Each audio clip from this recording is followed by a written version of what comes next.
Audiotune mempersembahkan sebuah audiobook dengan novel Legenda Dewa Surgawi, karya Ken Kyo.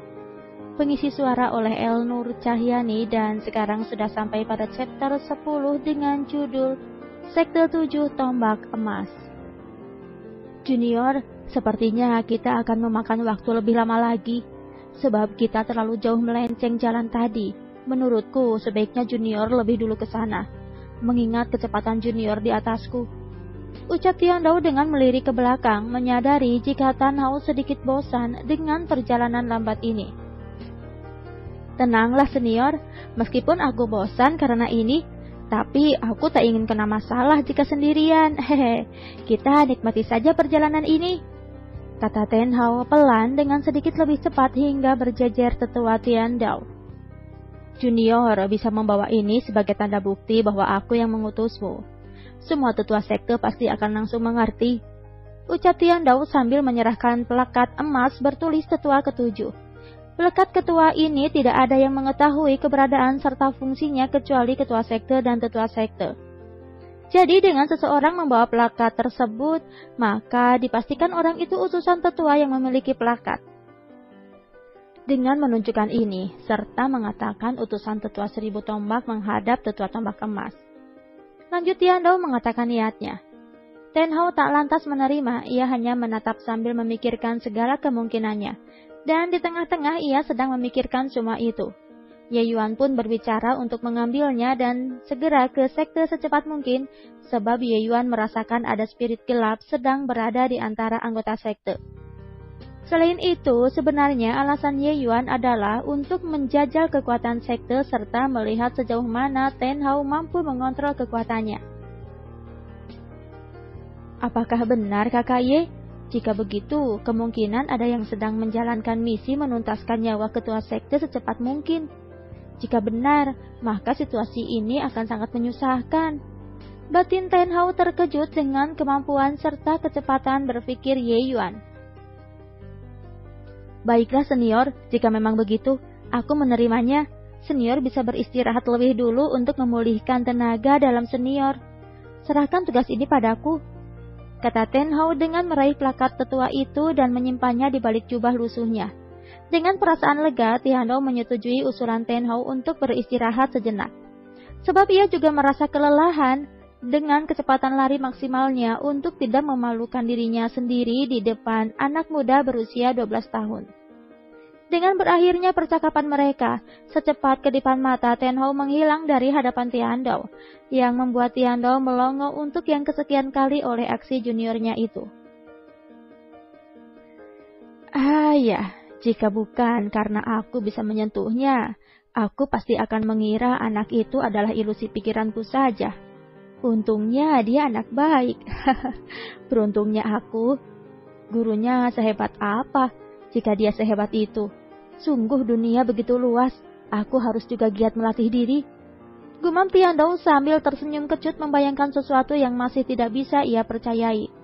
Di halaman depan sekte 7 tombak emas sudah berkumpul dengan sikap sangat waspada, apalagi ada 2 orang yang berada di barisan depan.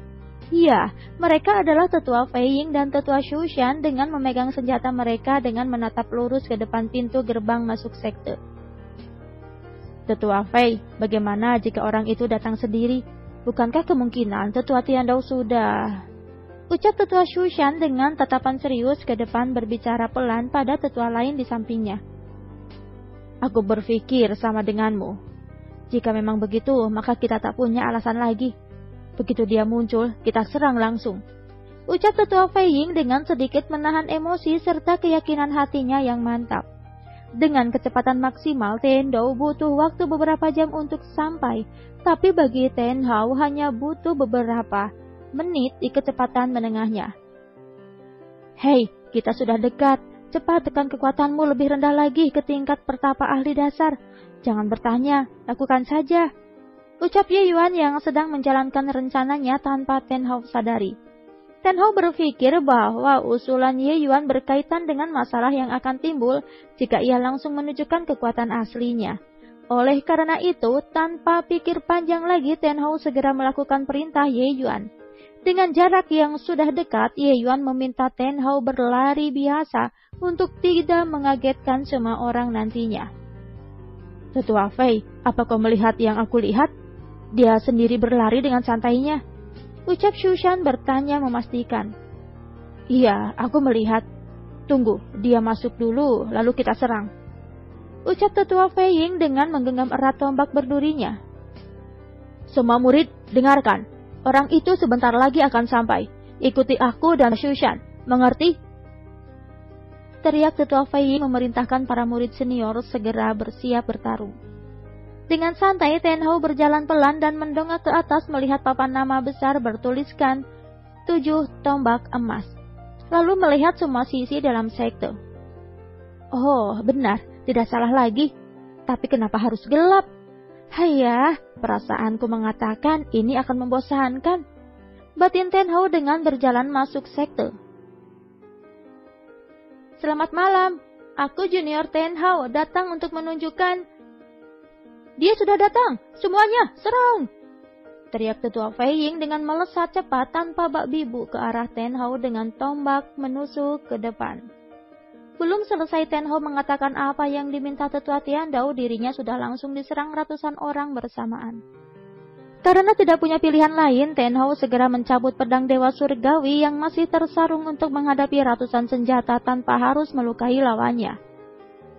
Suara berbagai senjata beradu dengan pedang Dewa Surgawi menciptakan suara yang begitu heboh dan nyaring, membuat kesunyian segera berubah menjadi kegaduhan yang terdengar hingga seluruh bagian sekte.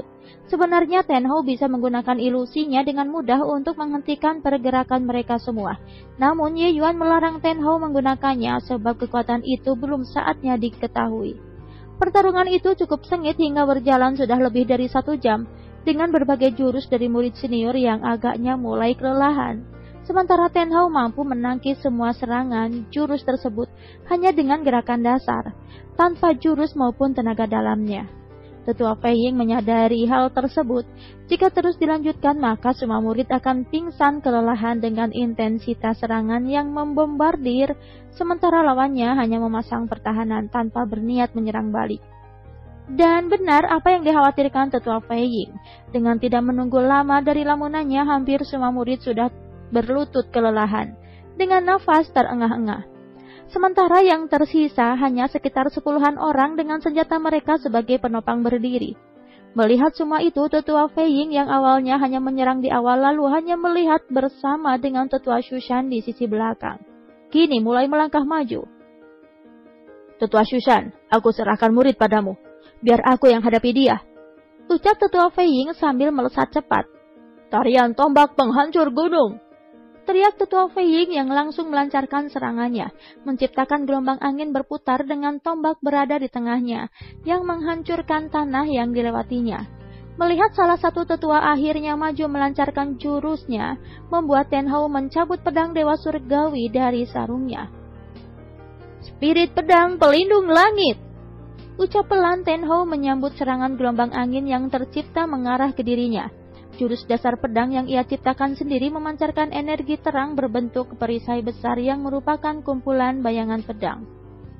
Jurus ini menggunakan kecepatan pergerakan pedang untuk menciptakan sebuah perisai pelindung yang mampu menangkis segala jenis serangan tenaga dalam maupun kemampuan berbagai senjata. Suara menggelegar terdengar begitu nyaring begitu kedua jurus itu bertemu, menciptakan kabut tebal tanah yang berterbangan menyelimuti seluruh tempat pertarungan. Bukan hanya seisi sekte, bahkan Tetua Tiandao pun mendengar dengan jelas dentuman besar tersebut. Tetua Tiandao menyadari asal dentuman itu dari arah sektenya berada. Mungkinkah? Sial, aku lupa dengan sifat Tetua Fei Ying. Aku harus bergegas, semoga masih sempat. Jika benar mereka bertarung, sekte akan hancur. Seru Tetua Tiandao terperanjat kaget mendengar suara keras dari arah sektenya, mengejutkannya yang sedang bersila memulihkan tenaga dalam. Di sisi lain, tetua lain yang berada di kediaman ketua sekte saling bertatapan terkejut dan khawatir, menyadari jika telah terjadi pertarungan hebat di halaman depan sekte. Kabut tebal masih menyelimuti tempat pertarungan.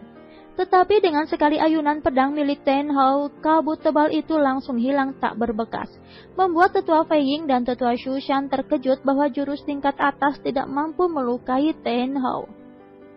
Dengan menghela nafas, Ten Hao menyarungkan kembali pedangnya dan meletakkan di pinggangnya kembali. Bersamaan dengan itu, ia mengeluarkan plakat yang diberikan tetua Tendao.